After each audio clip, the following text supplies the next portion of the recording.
So this presentation is all about the evolution of fatherhood from molecules to modern society.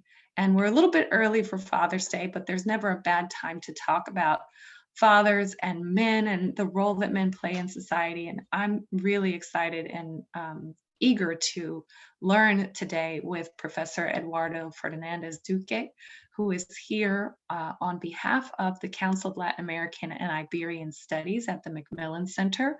They are co-sponsoring this Yale Alumni Academy presentation. And I am Lauren Summers. I'm the Senior Director of Lifelong Learning and Travel at the Yale Alumni Association. And I'm delighted to present our distinguished guest today. Professor Eduardo Fernandez-Duque is Professor of Anthropology at the Yale School of the Environment. He is a co-founder of Fundación ICO, which is a nonprofit organization promoting education in northern Argentina.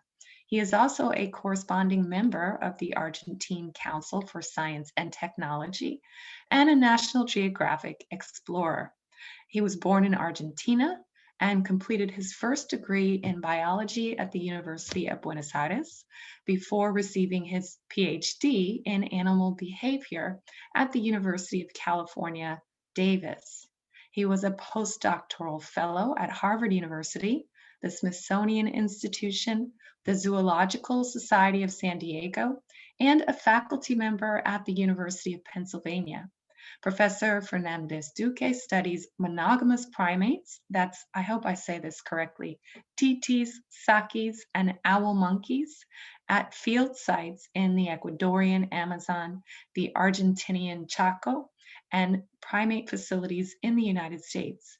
He has published over 130 articles and has contributed to the training of more than 300 students from 15 different countries. Among his other accolades, Professor Fernandez-Duque is the 2021 American Association for the Advancement of Science winner of the John P. McGovern Award for lecturing in the behavioral sciences. A few years ago, he was recognized by the Argentinian government for his contributions to the development of science and technology through international cooperation. Well, I'm very, very excited to hear your presentation, Professor. Thank you so much for joining us. I'm going to turn it over to you to get started in just a minute. I just want to give one last note to all of our attendees here. I know you'll probably have questions as we go. Please feel free to post those questions in the Q&A box, and I will get to the questions and we'll have a whole discussion at the end of the session. If you post your questions in the chat, I may not see them, so please just use the chat to talk to each other and the Q&A box to post your official questions. And with that, I will turn it over to you, Professor Fernandez-Duque. Please take it away. Thank you, Lauren, very much. Welcome, everyone, from wherever you're joining us. Good morning, good afternoon, good evening. It's a real pleasure to be participating in the Yale Alumni Academy. I thank Lauren for that and Rhoda as well. I've known them for some years now since I came to Yale. We've done some programs together with Yale Educational Travel. It's a pleasure now contributing to the Yale Alumni Academy. And thank you all for joining me. I am planning on sharing with you aspects of my research for about 45 minutes so that we have enough time later to take some questions and discuss the research that I've done. And as Lauren introduced the talk, yes, indeed, I want to talk about fatherhood from molecules to society. And it's a sure bet that we have parents in the audience. It's a sure bet that we have some fathers in the audience. And even if we don't have fathers, which would be unusual, everyone in the audience had a father or has a father. And I mention this because fatherhood is a topic that's of interest to everyone, regardless of the discipline from which you take it. And it's interesting that everyone has an opinion on fatherhood, and that opinion may be just through your personal experience, maybe coming from sociology, can be coming from medical sciences, from the arts, from psychology. What I want to do today is share the research we've done over the years, looking at fatherhood from molecules to society through the lens of evolutionary biology, through the lens of evolutionary anthropology.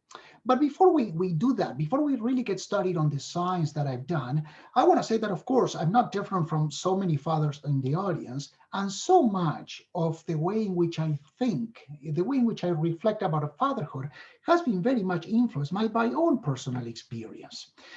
Illustrated with these photographs of the people who have made me a father. On the photograph on the left, you can see me with my three boys, Matias on the left, who is a PhD student, Facundo on the right, who's going to start grad school next fall, and Joaquin. I cannot see the slides. Yes, I think we're not seeing your slides. Okay, so take your time, and if you need me to share them, just let me know and I will pull up my okay, version. how about now? There we go. Okay. Yep. Then now let's, so there we go. I don't think, okay. We need another 3 years of a pandemic for all of us to figure out this keeps happening.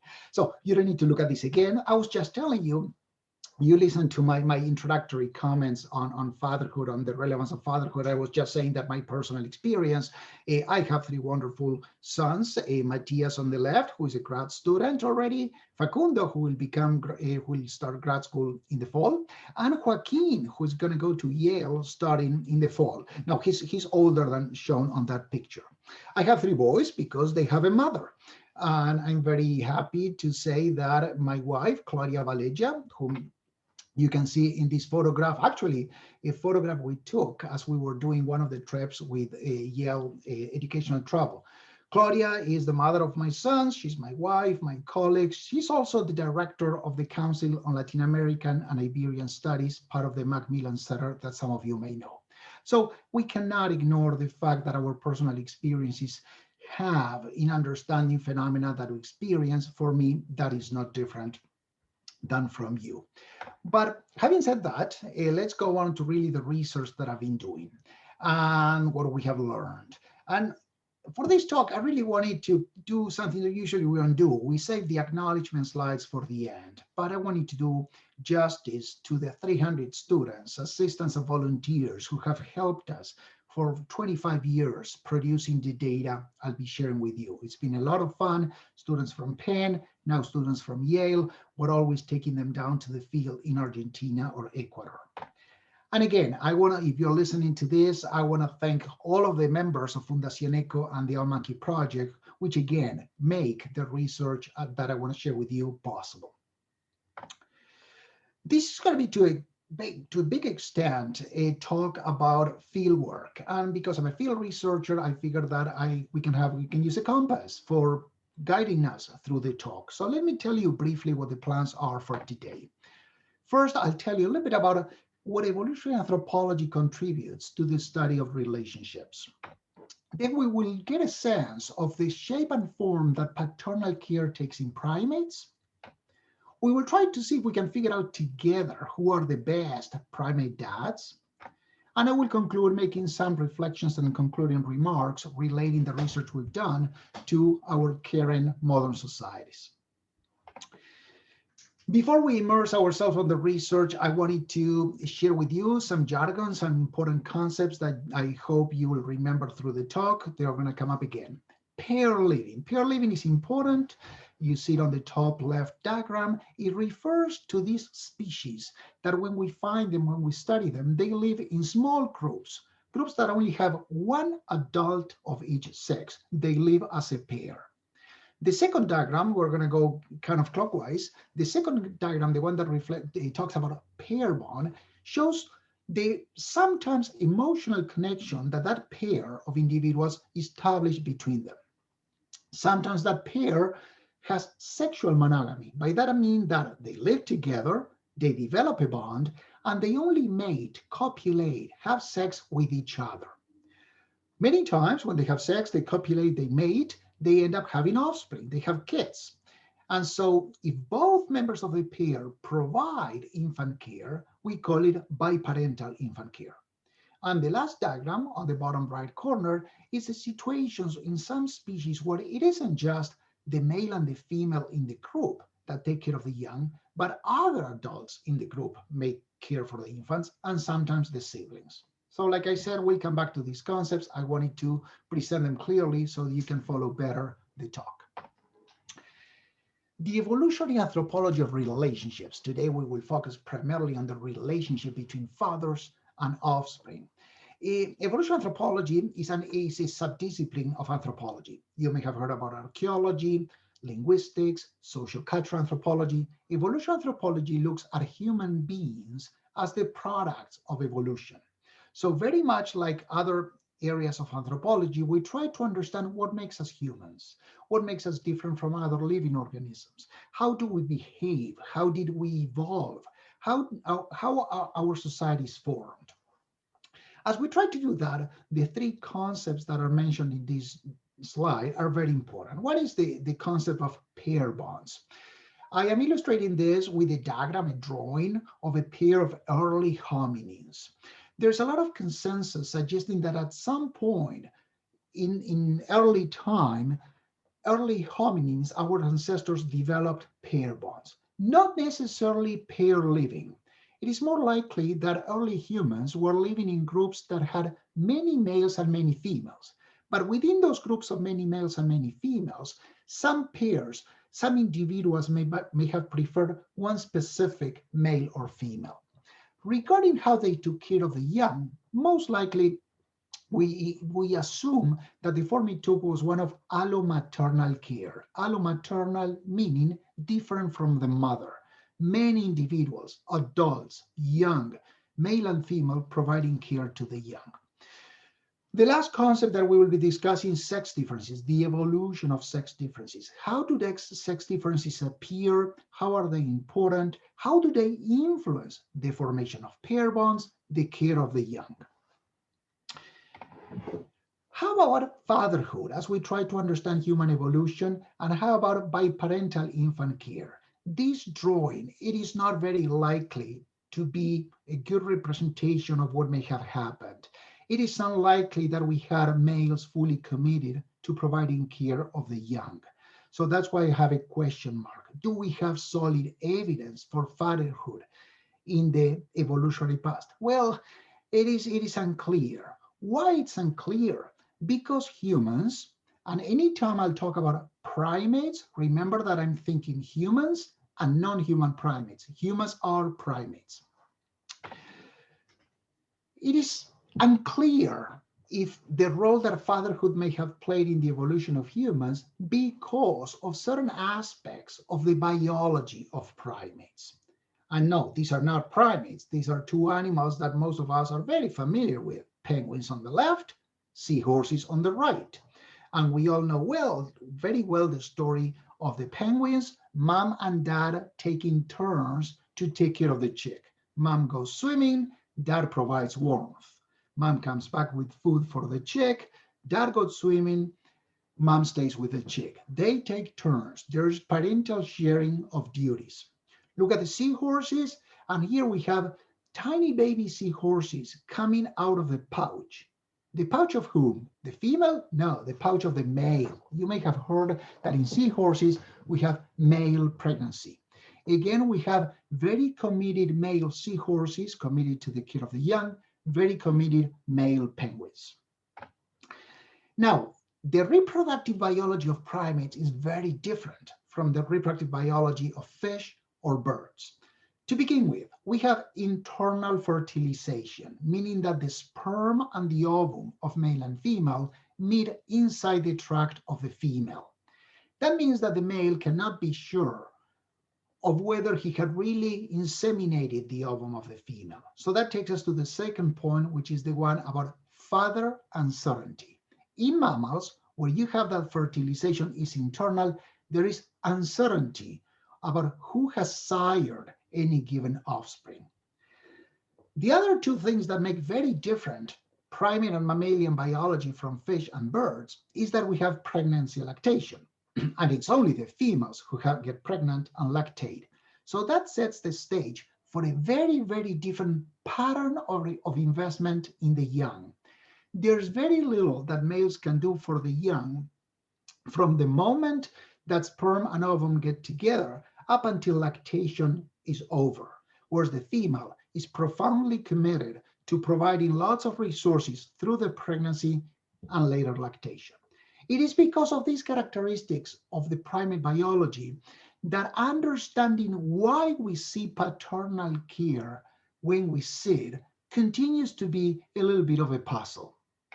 We ask, when we see paternal care in primates, when we see paternal care in mammals, we say, why? And I want to present to you three hypotheses, three possible explanations for why we may see paternal care in primates. The first one is that there may be direct genetic benefits. A male provides care for a young because he is investing in his young, in his infants. He has sired those infants. The second possibility is what we call the maternal relief hypothesis. Maybe the reason that paternal care evolves is because when the male helps the female raise the young, it's reducing the burden on the female. And that allows the female to start cycling again and producing more of the male's offspring. So I'm helping with this one so that we can have another one soon.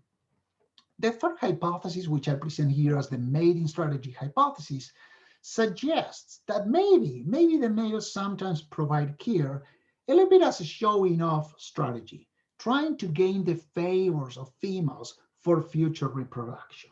So these are the three ideas that three hypotheses that we're gonna consider with the data we've collected over the years.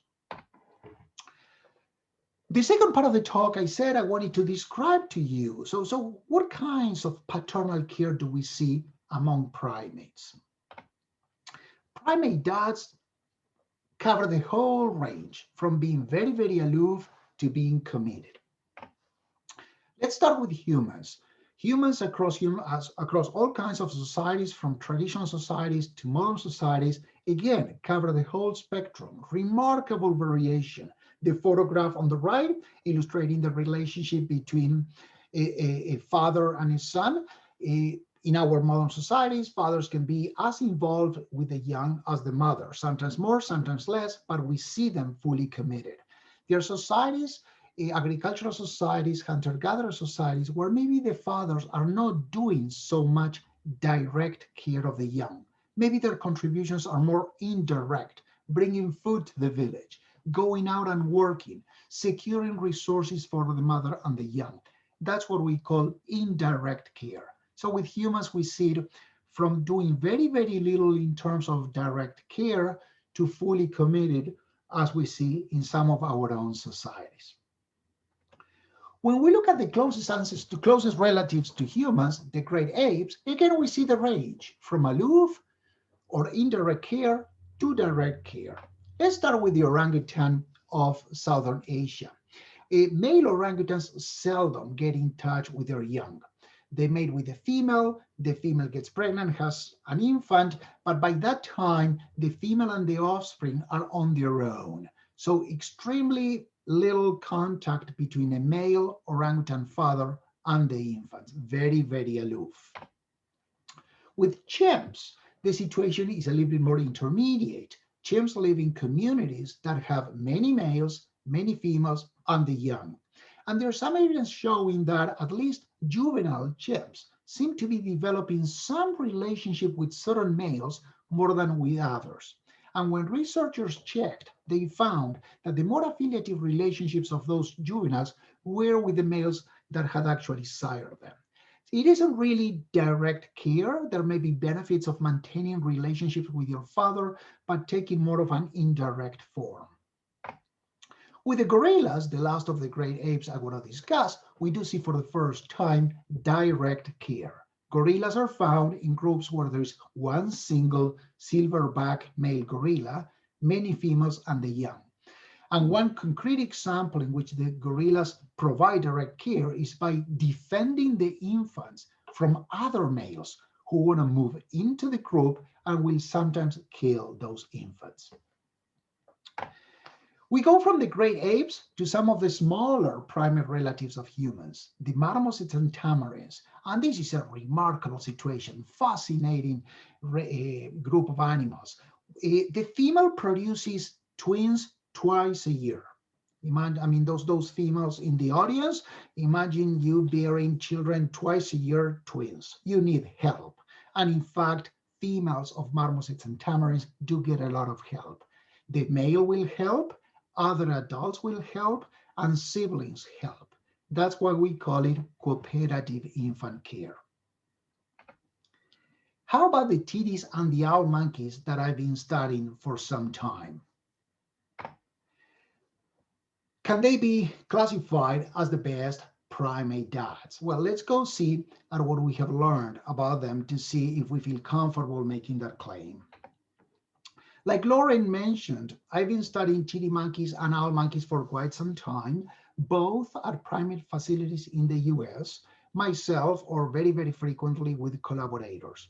And the data that I want to share with you, it isn't just data that I collected, but I'll be making reference to many of the studies that my colleagues have also produced at the UC Davis Primate Center, at the Michael Killing Center for Comparative Medicine and Research in Bastrop, Texas, which is part of the MD Anderson Cancer Center, at the Dumont Conservancy, which is part of Monkey Jungle in Southern Florida. Even when I collaborate with colleagues doing research in facilities in the US, most of my research has taken place in the field, namely in the Ecuadorian Amazon and the Argentinian Chaco. In Ecuador, I've been working for more than 20 years with my friend and colleague, Dr. Anthony Di Fiore. We were students together at UC Davis. He's now in the Department of Anthropology at the University of Texas in Austin. And there we study titty monkeys that I will be discussing in a couple of minutes, and saki monkeys. This is tropical forest, wonderful, wonderful area to visit.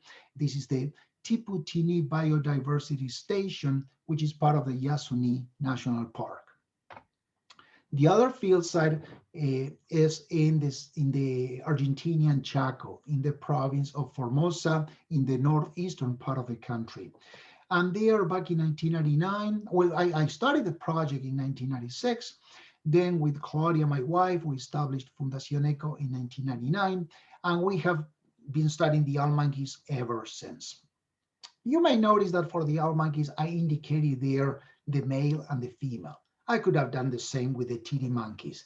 I really need to tell you which one is the male, which one is the female. Talking about sex differences, there are very, very few conspicuous sex differences in owl monkeys and in titty monkeys. We cannot tell a male from a female by looking at them from a distance. We cannot tell them apart when they're up there in the canopy running like crazy. So we needed to do something. If I'm telling you that we want to study relationships, if I'm telling you that we needed to understand what the male and the female do in terms of providing care, kind of a basic need is that you should be able to tell male from female, but I'm telling you, you cannot. So the solution was to capture them and put some marks. So we use a rifle with anesthesia darts. We capture them and we fit them with a little transmitter that goes in the collar that we fit to the neck. You can see the titty monkey on the left. You don't see the transmitter well, but you see the antenna going up. And in the middle, you see an owl monkey with this red and yellow transmitter. And then we're using ourselves an antenna and a receiver. We can go find them in the forest any time of the day and night. We can follow them. We can track them. We can tell from whom we're collecting a urine sample, a fecal sample, or behavioral data. So we've been doing this for all these years. And one of the things that we have learned, people knew this, but we have confirmed it with much, much more data, is that always and everywhere, both owl monkeys and titty monkeys are pair living and pair bonded. Everywhere you go, from Panama down to Argentina for the owl monkeys, and everywhere in the Amazon basin for the titties, these two types of monkeys are always found living in small groups that have one male and one female adults and some young. And the male and the female establish a relationship that looks like a bond. They are very cohesive, they move together, they fit together, they share in the duties of taking care of the young. And of course, the other thing that we confirmed is that there's a lot of paternal care. And the first type of care that the males provide that I want to show to you is infant transport. We see this adorable little titty monkey baby on the shoulders of a male, and then we see another little owl monkey on the shoulders of a male as well. You can see that the owl monkey there has a different type of collar. I don't know if you can spot that they're like two little beads. Sometimes we don't fit them with radio collars, but just bead collars. So the male in both taxa is the main transporter of the infants. Let me walk you through this single graph from just one study of the many that have been done, but make the case so clearly. The horizontal axis, the x-axis, is giving you the age of the infant from week 1 of age to 17 weeks of life. And on the vertical axis, the y-axis, we have the percentage of time that we see either the mother or the father carrying the infant or in contact with the infant. The two curves on top, the squares and the circles, are showing the data for the father. You can see that even from the first week of life, this is a mammal, right? Even from the first week of life, the father is transporting the infant so much more than the mother and staying in contact with the infant. Very, very unusual. Think about the mammals that you're familiar with. You don't think of the male transporting the infant. Now, that was those data were for the male transporting a singleton. These species produce one infant a year until they don't. And now you have yourself facing a natural experiment like we did in 2011, when for the first time out of the many, many groups we studied in Argentina, 2 groups produced twins. And so we said, oh, wow, what's going to happen here? I mean, is the male going to take care of them by himself? Is the female going to be helping more? Will the siblings help like we saw in those primates where we see cooperative infant care? So let me show you a very, very brief video clip for you to get a sense of what an owl monkey does when it's in the canopy. You can see the male transporting the twins. He's on his own. You see no other animals around it. And he's looking, of course, at the assistant making the phone. But he's moving. The infants there are about 2 months old each. Now you're going to see a juvenile approaching the male and the twins. There is the juvenile. The mother is nowhere to be seen. Only at the very last second, the mother approaches. So, and this is typical of how this group might function. The male moving around, taking the twins or the singletons everywhere, the female following behind. We have also collected data trying to understand the relationship between the infants and the father and the mother. And we looked at food begging and sharing. And what we learned, which again is quite remarkable, is that the infants beg food more frequently from males than from the mothers. And it is only the males that transfer food to the infants. The data are shown in this graph. Light blue, that's the male. The first 2 columns on the left are showing you very clearly that the infant is begging more from the male in light blue than from the mother in orange. And the column to the right is showing that it is only the male who's transferring food to the infant. Now, I want to make a point that it's important because presented like that, you may be misled into thinking that this is about nutrition. Of course, the female is providing the nursing to the infants. We don't think that the food sharing is as important for nutrition as it may be for developing a relationship between the infant and the father, because it is too infrequent. We don't think that what matters is the nutritional value, but it may just be a token of affiliation, a way of developing and establishing a relationship, an affiliative relationship between the infant and the father, a way of showing tolerance, or the other way around, of the infant testing the tolerance of the male.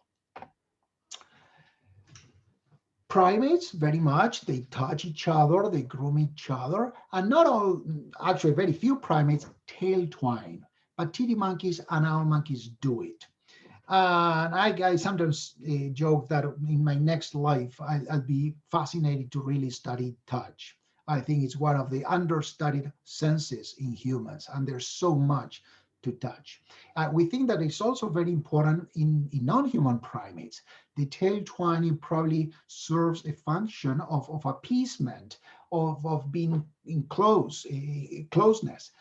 We sit here with the tail twining, and many times when they sit like this, the infants will sit more frequently in touch with the male than with the female. When we look at grooming, and I really think, I mean, I look at those tails twine, it really makes me think of hand holding or a hug. Of course, it's very hard to show that that's the function it serves, but it's also very hard not to imagine that it's quite reasonable that it's serving a very, very similar function than hand holding does.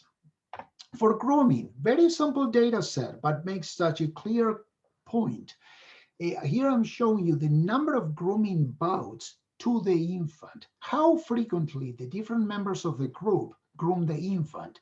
Well, the graph requires no explanation. It is unequivocally the male who is consistently grooming the infant, not the mother. Again, these are mammals, these are primates, and you see this very, very strong indicator of a relationship between the infant and the male in the group.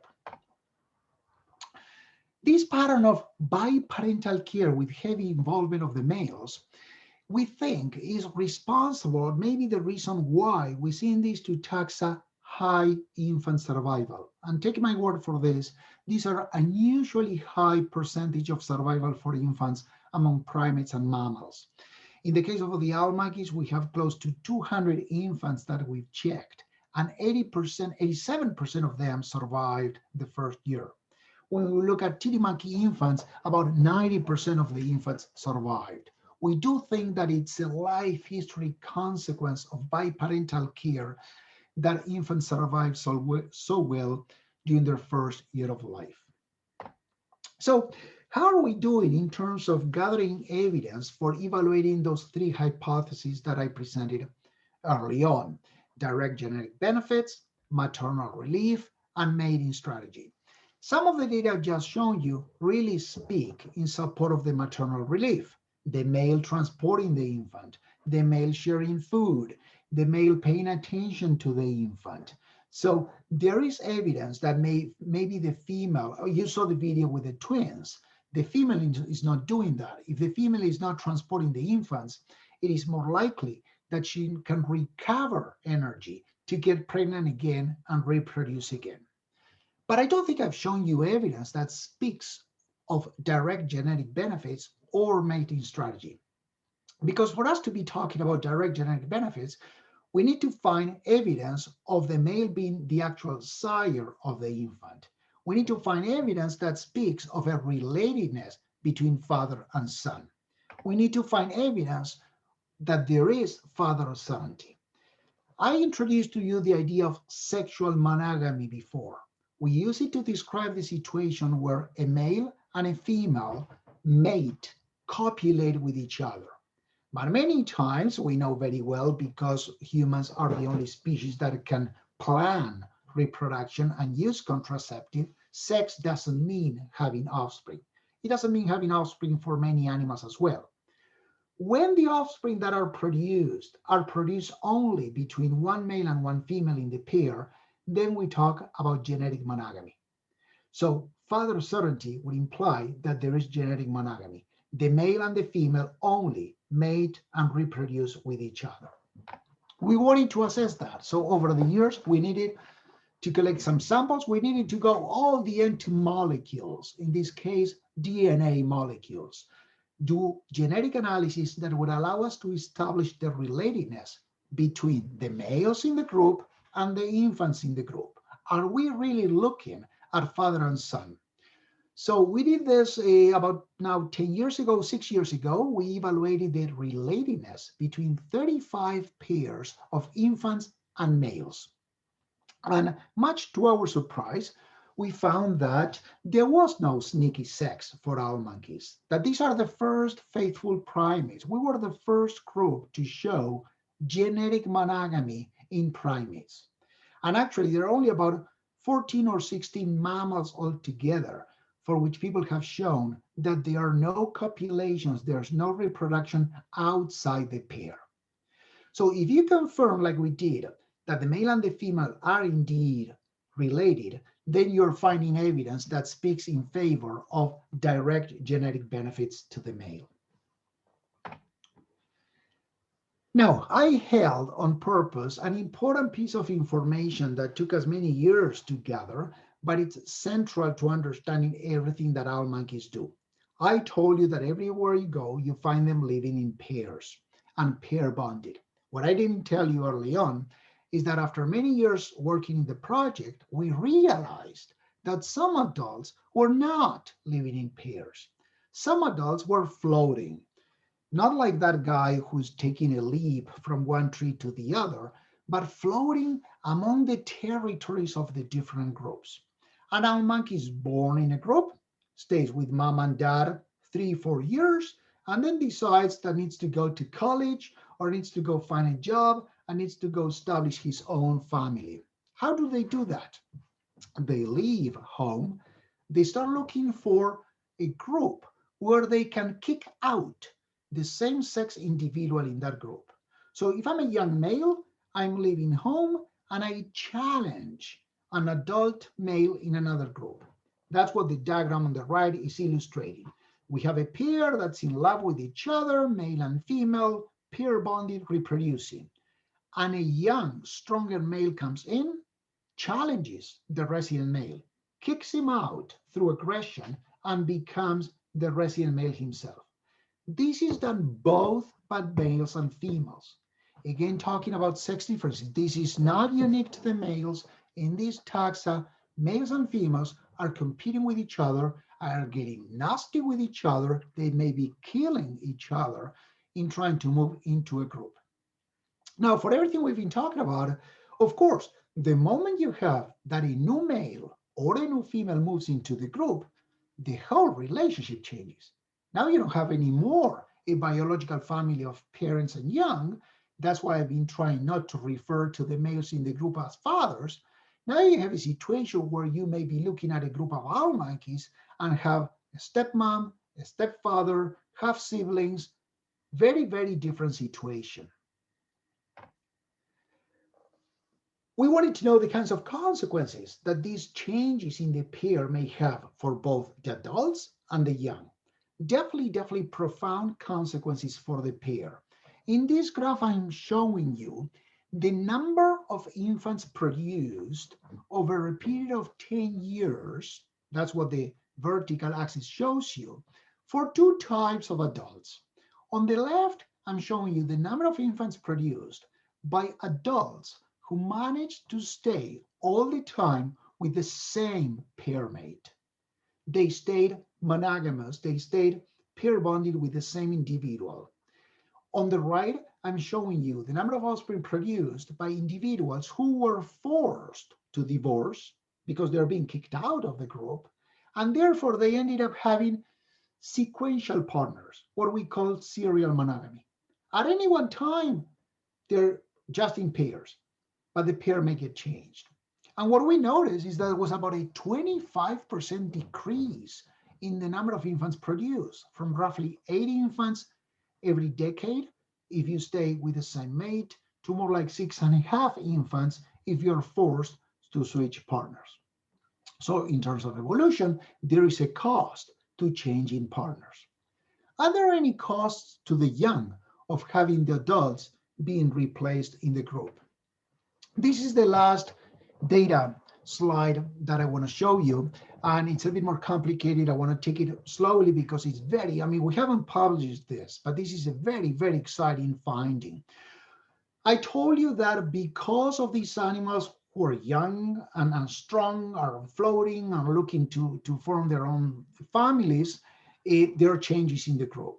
So on the horizontal axis, I'm showing you who is in the group and what happens with the time, the age when infants disappear. And I say disappear, but we know that when an infant disappears, it means an infant died. So we're plotting at what age do we find that infants die in relationship to who are the adults in the group.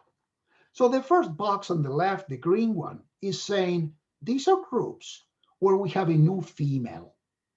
The mother has been kicked out, there's a new female, and that's roughly about 3.5 years of age when animals leave the group. The second box, the yellow one, the biological mother is still in the group. Now let's skip the third one and go to the last two, the white at the far right end, both biological parents are in the group, or one before the last one, and the biological father is in the group. All of those don't seem to be very different from each other, and the age of infant at the time when they disperse from the group is roughly between 2 and 3 years. But it is the box in the center of the graph, when you have a new male, that you really see the drop in the age when infants disappear or die. It's when you replace the biological father by a new male that seems to have the largest effect on infant survival. Now, this effect is not on infants that are less than a year of age. This is fascinating because this is not that because you're replacing the biological father who was transporting the infants don't fare well. These are sometimes individuals who may be having their father replaced when they're a year old, a year and a half. They're already somewhat independent. They're not nursing. They don't need to be transported. So I'm going to anticipate a question that you're probably thinking already. Why this happens, we don't know. It's like we know that if you replaced the father in the group, it's affecting the survival not just only of infants, but of juveniles. How? What's the mechanism? That we need to continue studying. We don't know whether it has to do with emotional support, with what the animals learn or don't learn from the father. We just don't know, but the effect seems to be quite drastic. So now I have shown you evidence that speaks of direct genetic benefits. So it is possible that we see paternal care in titis and all monkeys because they're direct genetic benefits, because of maternal relief, and mating strategy. Lauren, you'll have to invite me again in a few years, because the truth is that we haven't figured out whether sometimes the males are providing care just for showing off and trying to make themselves attractive to a female. We really have no solid data on that regard. So with everything I've shown you, I will make the claim that I feel comfortable saying that at least among primates and probably among mammals, we can really give titis and all monkeys the best data award. They're really remarkable. They're the most extreme form of paternal care that we know of among mammals of any kind. Going on to the last part of the talk, well, how can we use everything we've learned about fatherhood and paternal care in titis and all monkeys to inform aspects of our own functioning, of our own behavior, of our own societies? You may not know what animals these are. These are voles. Maybe you've heard about the voles, but maybe you haven't seen them on a photograph. And why do we jump from primates and mammals from primates actually to these little voles? Because I think they make for a wonderful, wonderful, powerful story of the importance of basic science. It is about 40 years ago that Getz, Carter, and Gavish published this paper, which is not very different from the papers we've been publishing now for a decade or two, describing the mating system of the prairie vole and doing some field and laboratory studies documenting the pair bonding between male and female. They were studying them in the prairies of the US. They were just out there in the bush, field workers collecting behavioral data on the voles. Sue Carter continued her career. She's a neuroscientist, psychologist. She's at the Kinsey Institute. Started about 40 years ago a career that really laid the foundations to the study of the neurobiology of pair bonding and attachment. These first studies of voles 40 years ago lay out the foundations for everything we know today about the biology of attachment and pair bonds. You may have heard about oxytocin this neuropeptide, this hormone that is so important in facilitating social relationships. It took 40 years to go from studies of voles in the field to having oxytocin be part of clinical trials and be prescribed for treating children in the autism spectrum, for example. So it took 40 years to go from basic biology of voles to really finding results that are being implemented and are helping people in our societies today. I'd like to think that maybe 40 years from now, we will have a similar story to tell with regards to us developing these non-human primate models for the study of fatherhood and paternal care. We're making some progress, and here I really owe it to my colleagues to make explicit reference to the progress they're making in understanding the neurobiology of fatherhood, studying owl monkeys and titty monkeys. Karen Bales at UC Davis has done some impressive, fascinating work developing titty monkeys as a non-human primate model for studying pair bonding, but also paternal care. Larry Williams and at the Michael Killing Center of Comparative Medicine in Bastrop, Texas, and Jeff Rogers in Baylor College of Medicine. They've both been collaborating, we're collaborating with them, developing impressive genomic resources for the owl monkey that we hope we will use in the next decade to understand the genomic basis of fatherhood in these taxa. There are things that are already that are influencing initiatives. I want to close, this is the last slide. I want to close making some reference to some fascinating programs that are happening here at Yale. I mean, I have colleagues who have dedicated their lives to the study of children's health, to the study of relationships and fatherhood. Carla Stover in the Yale School of Medicine has now a program called Fathers for Change, where they are doing interventions and they're working with young families, fathers and mothers, trying to support them as they try to develop a better relationship with their young. And Kyle Pratt from the Child Study Center a few years ago started this program supporting father involvement. I wanted to show you this because of your connections to Yale and to really connect our basic research on fatherhood in non-human primate systems to actual science that's informing the well-being of human families and children in our modern societies. So with that, I think that I want to finish thanking the funding agencies that have supported me all along. And of course, the institutional partners that we have. We couldn't have done what we did without all of them. Thank you very much. And I'll be delighted to now take some questions and really look forward to hearing from you.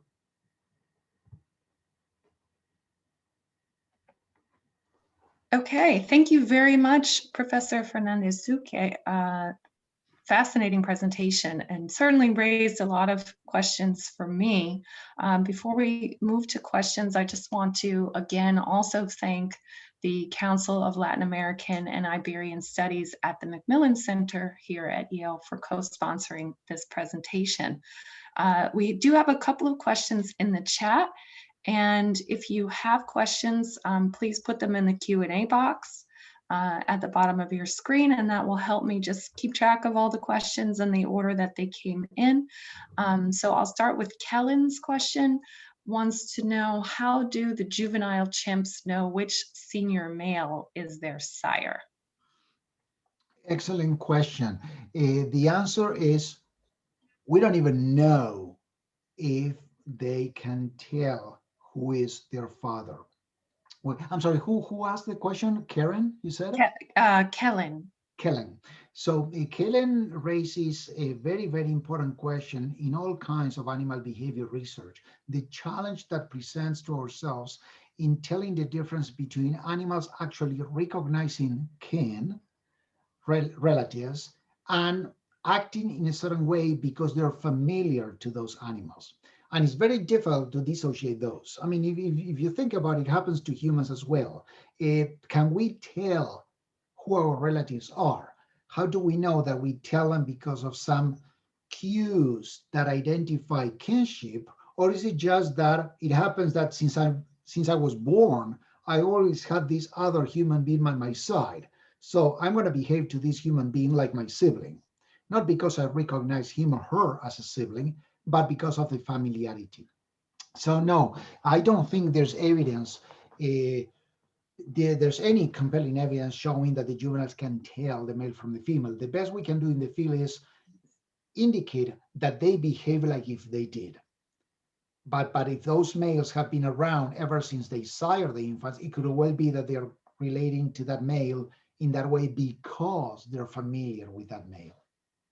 So that's a tough one to resolve in field conditions. The progress to assess the difference between kin recognition, identifying kin and familiarity is better done in a captive setting, in an experimental setting where you can manipulate and present animals with different choices. But it hasn't been done with chimps to the best of my knowledge. Okay, want to go to another question that came in. Just a point of clarification, says the question. Sexual monogamy ensures genetic monogamy, but genetic monogamy does not ensure sexual monogamy. Is that correct? No, it is the other way around. But again, we have just this past year, we published a huge review, and this gets us in arguments just among ourselves. So I don't expect the audience who may not be familiar with all this, it is confusing. But what the important point is that we have known for a long time, actually thanks to DNA analysis, that we cannot conclude that we know the appearance of an offspring only by looking at who is mating with whom. There's a lot of mating, there's a lot of copulation that goes unnoticed by human observers. So genetic monogamy is, do I find evidence in the genetics that these two individuals are the parents of the young? So this kind of, it's kind of the holy grail. We want to confirm that yes, every single young has been sired by the pair in the group. Sexual monogamy, we're referring to who has sex with whom, which may or may not lead to a conception and a production of the offspring. So it could be, but because what we learned in the last 40 years, starting with bird studies, is that we were looking at all these birds. Birds have a lot of monogamy, a lot of pair living. But then we started realizing when we started doing genetics that, oh my, not all the chicks have been sired by the pair. There's a lot of extra pair copulation, we call it. We started learning that animals were pairing outside, were copulating outside the pair and then fertilizing outside the pair. So sexual monogamy doesn't guarantee you faithfulness in terms of producing young. You need the genetics to confirm genetic monogamy. So because it illustrates nicely, the truth is that you may walk around any human society today, any town, Madison or New Haven, and you do not have information on genetic monogamy. And that may come to a surprise to many people, but the truth is you don't, right? At the most, you may be trustful that there is sexual monogamy, but it hasn't become common that people go and do genetic assessments to determine faithfulness in families. I hope that helps. I hope that clarifies the question. I think it clarifies a lot, but it certainly is a complex topic. And we go to Michael with another complex topic. Does the extensive paternal care in titis and owl monkeys result in a reduced interbirth interval compared to other primates of similar size and or ecology? Excellent question. I will assume that I know where Michael is coming from.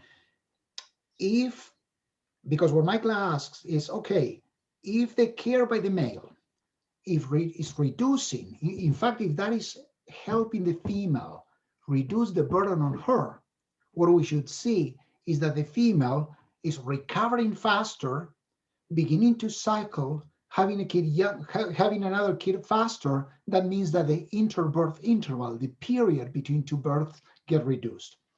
So definitely, Michael, that would be a very, very reasonable prediction that one should expect to follow from the hypothesis that there's a maternal relief. For the owl monkeys in Argentina, we don't see that because we're cursed with a very seasonal environment. So in Argentina, every single infant for 20 years has always been born between September 28th and early December. In a 2-month window, all the infants are born. It's a very seasonal environment. So we think that the environment has a stronger influence than any potential shortening of the interbirth interval because the female gets in better shape. With the teething monkeys in the Amazon, the seasonality is not as pronounced. But again, we don't have enough data. You may remember that I talked about 22, 24 infants. So we do not really have solid data on interbirth interval. And the question that Michael raises is very valid, is that we will need to do this in comparison to similar sized primates where you do not have a paternal care. Now, there are not that many projects on primates with paternal care that have lasted this long in the field, because the other challenge to test Michael's ideas, you need to do this in the field, because in captivity, animals can have food ad libitum. So the prediction would be that if part of biparental care is helping the female reduce the burden, well, that's going to be hard to assess in a captive setting where females are never short of food, or where females, they're moving less. So Michael, I'd love to see that properly done. We haven't yet. But yeah, it's an excellent question, and my prediction would be that we should see that happen. It happens with humans. I mean, humans. The idea for humans has been that through recruiting the help of other individuals, taking care of the young in humans, that has allowed humans to have a rate of reproduction that's faster than any other primate. So we do see it in humans compared to other primates, a reduction in the interbirth interval, faster rate of production, and it's been attributed to the fact that you have other individuals helping you with the young. Okay, we have a fairly simple question, and then I want to go to a question that I think is a follow-on to what you've just spoken about. Lisa asks if owl monkeys are nocturnal or diurnal. Neither or both, Lisa, but very fair question. Owl monkeys, that could be a whole different talk, because owl monkeys are remarkable for being the only primates in all the Americas that have any type of nocturnal habits.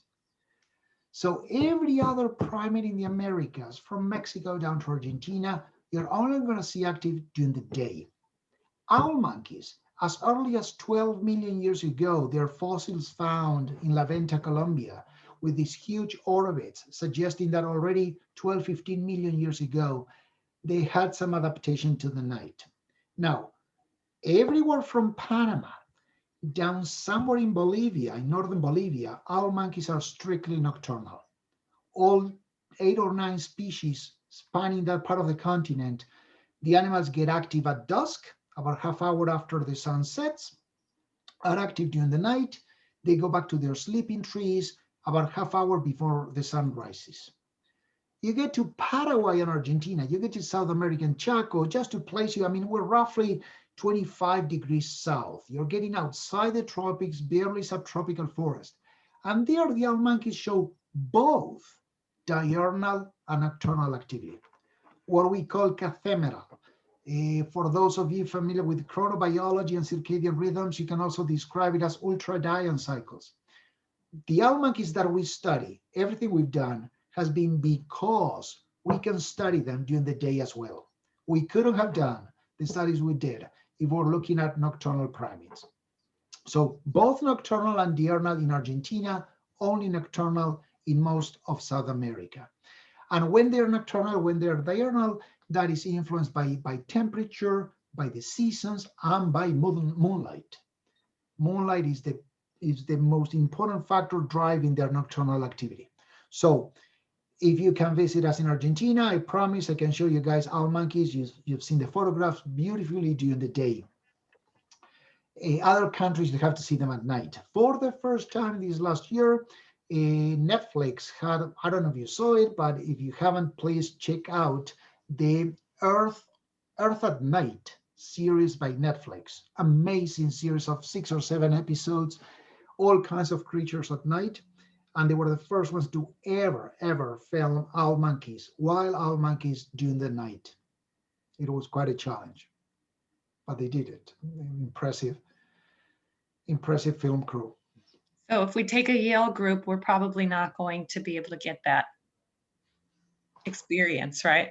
No. Seeing them at night. Well, we'll find them, but the problem is that we've tried all kinds of technology, but you hear them, you may see their shades against a background of a moonlit sky, but you cannot tell individuals, you cannot tell the male from the female, you cannot do the kind of behavioral research we want to do. Okay, let's go back to the topic of fatherhood. We've got 2 questions that I think sort of dovetail a little bit. Pamela says that there's a huge variability in how human fathers engage with their children. Do you see less variability with the TT monkeys?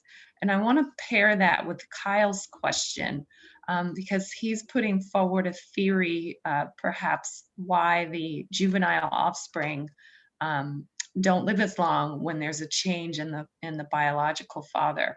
And he wonders if maybe they don't learn survival skills from the replacement father in the same manner, to the same degree as the biological father, who would, be more committed.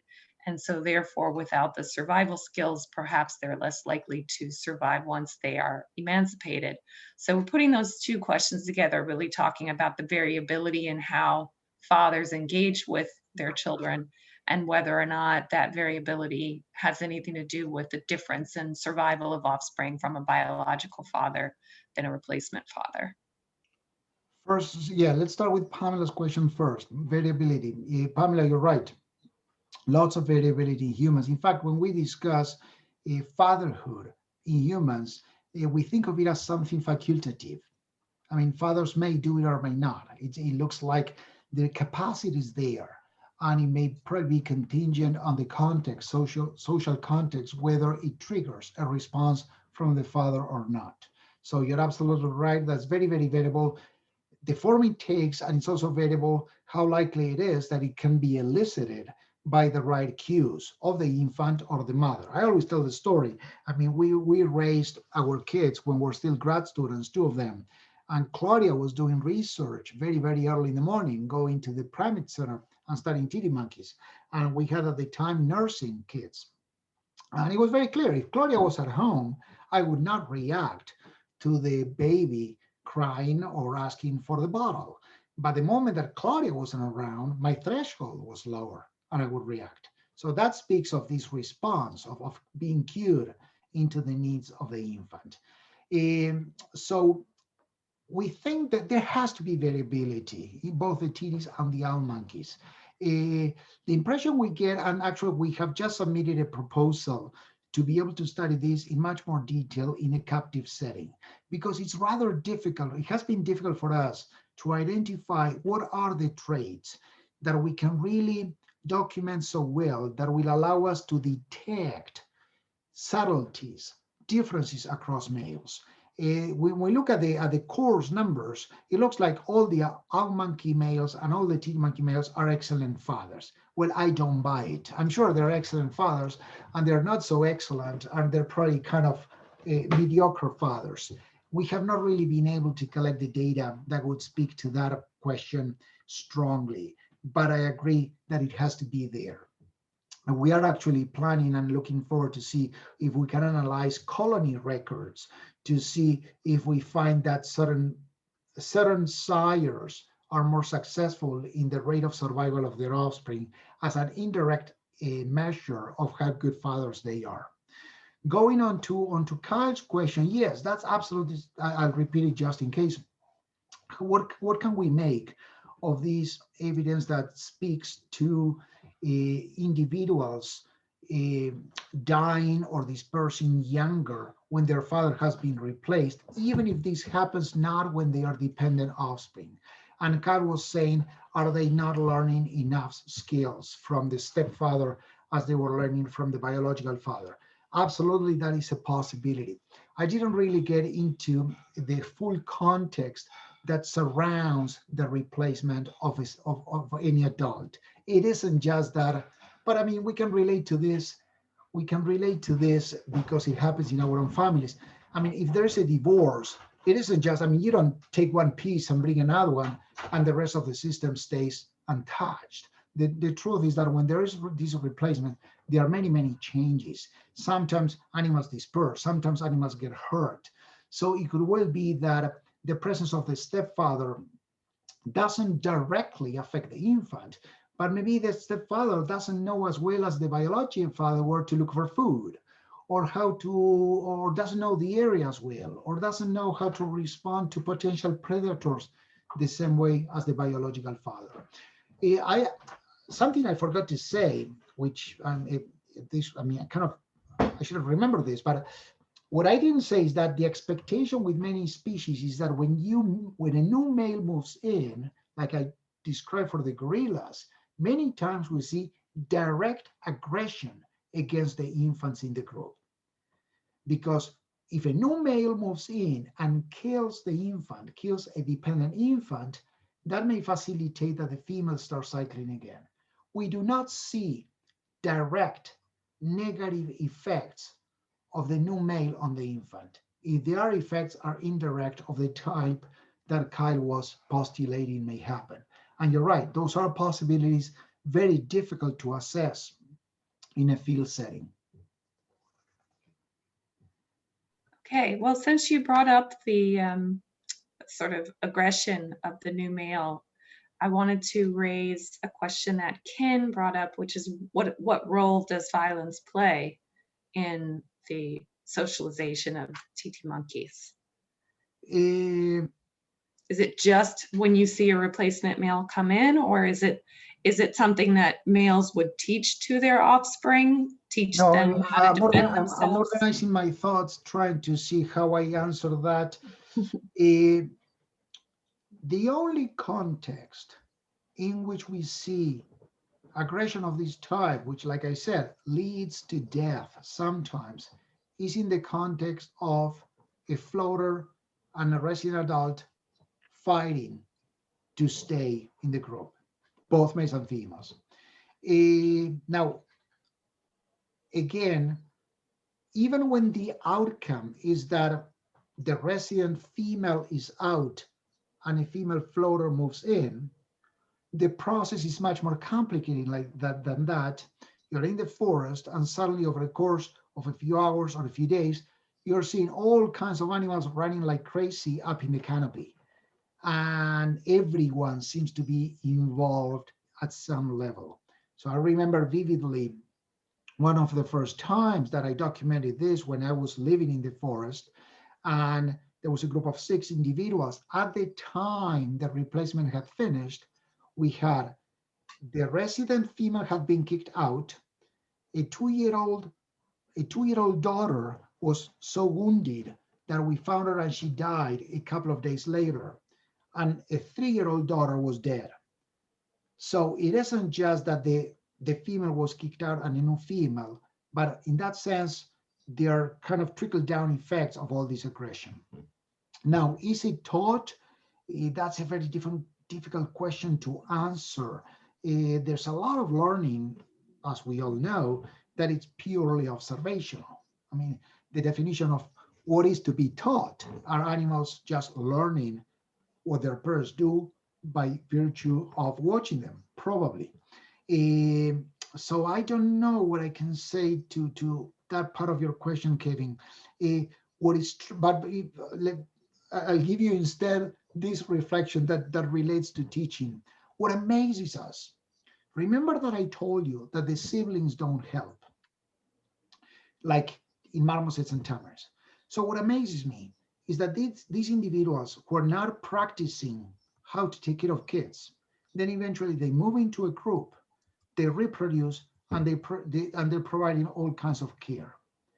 So it is possible, we haven't evaluated our data yet, that when animals have kids for the first time, I mean, actually it'd be shocking if they don't go through a period where they're not as good parents when they're having kids for the first time than when you're having kids for the second, third, or fourth time. So we imagine that there's some learning going on about providing care. But if Ken meant learning how to behave aggressively, I don't know how we could assess that. People who had bred Almacis and Titis in captivities, who had bred Almacis and Titis in captivity, have always said that there's a lot of aggression between males and between females. You cannot have two adult males in the same cage. You cannot have two adult females in the same cage. So they were not surprised when we started describing that this was happening in the field as well. Other contexts of aggression, no, I cannot think of that. We don't see them. It's interesting, Ken, you're making me think that these are not primates where you would go and see members of the group fight with each other, or it's primarily when you're being challenged by a floater. Because even when a group runs into a neighboring group, much more like most of us try to do with our neighbors, the boundaries are set. We know this is as far as you go, this is far, and we don't escalate. Most of us, I'd like to think that's how we handle the neighbors. It's a different story if you have an intruder. So even with other groups, it's very ritualized. There's a lot of calling and chasing, but seldom the kind of physical aggression that we see between the floaters and the residents. Okay, so I want to go to, this is an anonymous question that came in following on this point that you've just made. They want to know, to what extent do the owl monkeys, I'm going to paraphrase this, the owl monkeys from broken homes, do they do better than those, or better or worse than those from stable families? So to what extent does this sort of moving around of fathers influence the viability of the owl monkey as they move out on their own? I'm glad to hear that question, because it gives me the opportunity to remind ourselves that we have to be very, very careful. It is so difficult when we study animals, and even more when we study monkeys. I mean, we do start thinking of them as they were humans. So I can totally relate to that. It happens to all of us.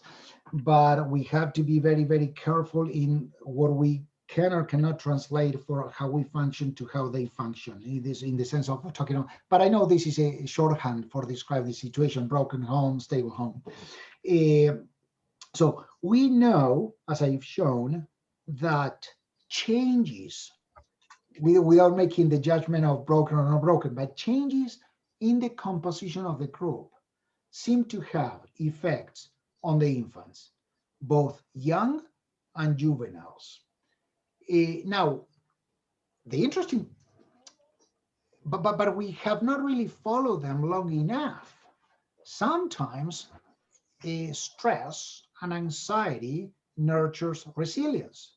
Not every single blow in our life had a long-term consequence. There are certain blows which, if they don't kill you, they make you stronger. So that's something very difficult to assess in our setting. It'd be fascinating to follow. Actually, we want to do that, but we're not there yet with enough monkeys. We want to see. This was a proposal that I had that I've been thinking about. Do infants of, I'm going to allow myself to quote you. I don't not remember the name of the person who asked this question. They were anonymous. Okay, so do offspring of broken homes end up having broken homes themselves? Right. We know there's a lot of literature on how some of these things may be transmitted from parents to offspring. We don't have those data. But of course, it'd be interesting to see if the potential negative effects of an individual losing one of the biological parents then continues onto his or her own life.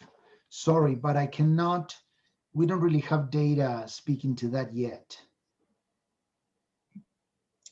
Okay. I just want to follow on to this with another question that came in.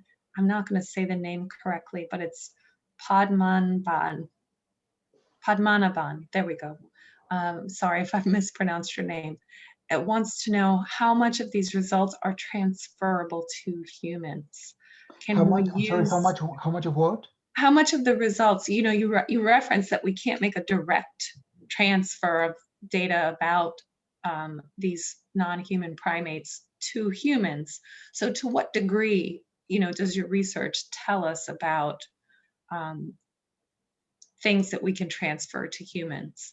And specifically, can we use data from social service agencies to come up with a version of this story in humans? It's a little bit of a complex question. So if let's do the exercise that I almost have the students prohibited from doing, of presenting things like, are they transferable or not? I keep telling them, if you really find something that really is better answered with a yes or no, as opposed to with some contextualization, bring it to me. But let's, for the sake of playing with this, if you ask me, is it transferable? If that were the only two choices, I'd rather say no, than run the risk of saying, yes, it's transferable, and end up with all kinds of complications because neither owl monkeys or tin monkeys are humans. I mean, if there's something that humans have done that no other animal has, is be able to first learn horizontally, I mean, not transmitting knowledge horizontally across within the same generation, modify our environments. We use clothing. Well, I can go on and on of how many things that we've done where we have decided to run counter to what is natural, right? I always tell the student, remember that, I mean, all of you have clothes on. Now, that's for the, if I were given the choice between yes and no, it's transferable.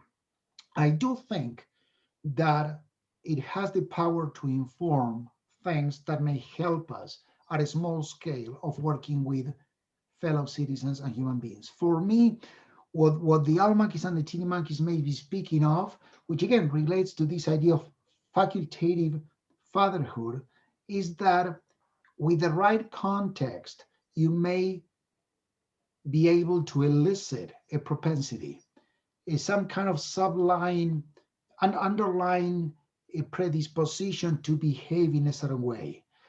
I have to admit that I am mixing. Remember how I started the talk saying that I'm going to present to you what we learned through an evolutionary lens, but I'm a father as well. And I'm a father, I mean, I was involved with my kids from day one. So I really do believe if there's one piece of advice that I would give to any loved one whom I want to engage with their sons is you have to be there. I mean, you have to really be from the beginning, develop the relationship, and learn to recognize the cues of that young human being, etc. And there have been studies, not with titty monkeys and owl monkeys, but with other primates, showing that you can really prime the fathers to provide care. There's some primates among the marmosets where people have shown, these are studies done in captivity, that the males really start changing their physiology. They have a surge of prolactin, which is a hormone that it's been associated with providing care in females, but also in males. They start having a surge of prolactin when the female is pregnant, so well before the infants are born. So it must be related to interacting with that female. We don't know what is the cue that the males are getting. So I think it's transferable in that sense. Learning what are some behavioral mechanisms that, at least for owl monkeys and titties, may favor the development of a relationship between a father and the young. Which, of course, I mean, people studying humans have known this for a long time, that we need to get fathers involved from the beginning. We need to we need to develop those opportunities for fathers and offspring to develop that kind of emotional bond that makes it necessary, because it feeds back on itself, right? You need to create that need to be close to each other so that they both seek each other. And I think there's a lot. I mean, the vole example is a wonderful, wonderful, powerful story. I mean, I'm sure that Goetz was not thinking that the voles would be so telling about how to facilitate young children developing social relationships today, because there's so many common pathways in how oxytocin works, being different. I mean, the brain of a vole is very different from the brain of a mammal. They've learned that, but also they've learned a lot about how they can use oxytocin in humans. So in that sense, I think that we never know. We never know when basic science will give us something that will really be transferable.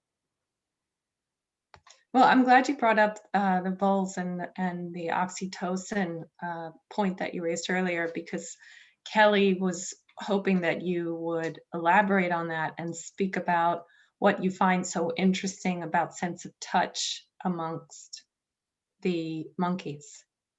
Uh, well, there's a picture that I don't know if I could produce easily, but we have this photograph that a student, Natasha Bartolata, an assistant who joined us, she got the owl monkeys tail twining in the field, but it's fascinating because their their tails are kind of slanted to one side, really defying gravity. The two photographs that I showed you, the tails are just hanging down. Whereas here, I mean, that photograph of the Alumni tail twining was more like me making the effort of embracing someone, right? That's different from holding hands while walking. And just, I mean, my arm is lying by the side of my body, and so happened that the two hands come together. And in this tail twining, it was so powerful. Really, it felt like the animals are trying to stay in touch. And there are lots of reasons, and we know, we haven't studied this for the owl monkeys or the titis, but it's very reasonable to imagine that there must be sensors in their fur, in their tail, that may provide some feedback of contact. We know that contact is important in humans. Uh, we research along those lines is being used to provide support to patients who are hospitalized, right? Holding hands. These things have made it into mainstream medical practices. Holding a hand, we know now that is a powerful way of calming someone. And now we haven't studied it, but primates have a lot of social touch, many more than many other mammals. So why do they do it? Sometimes it can be for very basic reasons, like even our monkeys. If you go there in winter, everyone is huddled. I mean, they seek touch much more than in the summer. But even in the summer, they will still tail twine, or they will still sit side by side. Well, it leads me to another question that I'm actually personally wondering, which is, if you talk about things like oxytocin and feedback mechanisms for touch, do you also theorize that there may be pheromones at play? Are there other ways that they're communicating that are physiological, that bring them together into these familial Absolutely. connections? Absolutely. A PhD student at University of Pennsylvania who worked with us for many years, Andreas Pence-Eisenberg, did some wonderful research looking at olfactory communication in owl monkeys. That's another sense that has been understudied in humans. I think we're going to keep learning about the power of olfaction.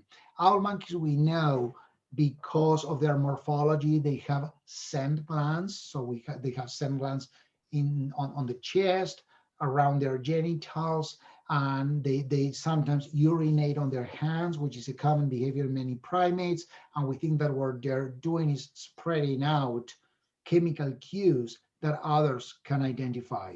We have done studies in captivities showing that there is a signature, definitely to sex, to age, but also to families in the chemical composition of the secretions they place on substrates. So we collected samples from owl monkeys in different cages at Monkey Jungle, and we were able to sort out the samples we collected by cage because of the chemical composition. That you can sort out by sex and age, it's quite expected.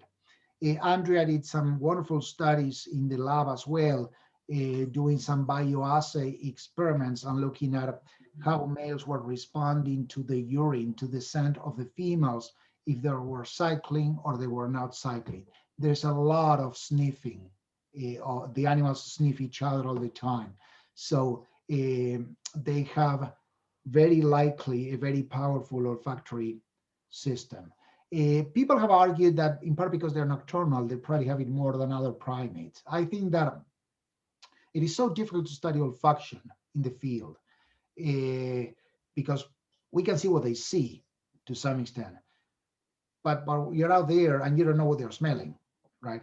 So I agree. If I remember well how you posed the question, I think there's a lot to be learned. The animals are sniffing each other, are probably assessing definitely the reproductive status of the male or female and the age. Now, for example, can they assess kinship? I don't know. We did not find evidence of that in the studies that Andrea did, but it could have been that we didn't have the proper study design and we didn't have enough animals. But they're marking when they move around the canopy all the time, the animal may be walking, lower its rump and really rubbing the genital area against the branch, or they may lower the chest and rub the chest gland on the substrate, or they may or the female may walk over the male and rub her on the male. Just as she passes over the male, she must be kind of signaling to the male something because she rubs part of her fur on the male's fur and the male does the same. Well, I think we could fill another hour just easily talking about all of these fascinating questions. And thank you to everyone for your questions. Really good discussion. Thank you also, Professor Fernandez-Duque, for all the time that you've given us and for sharing this excellent research, especially right now when we can't go to Argentina, and we can't go to Ecuador. It's really wonderful to spend some time with you, imagining the kinds of things that we might see out in the field and learning about your research.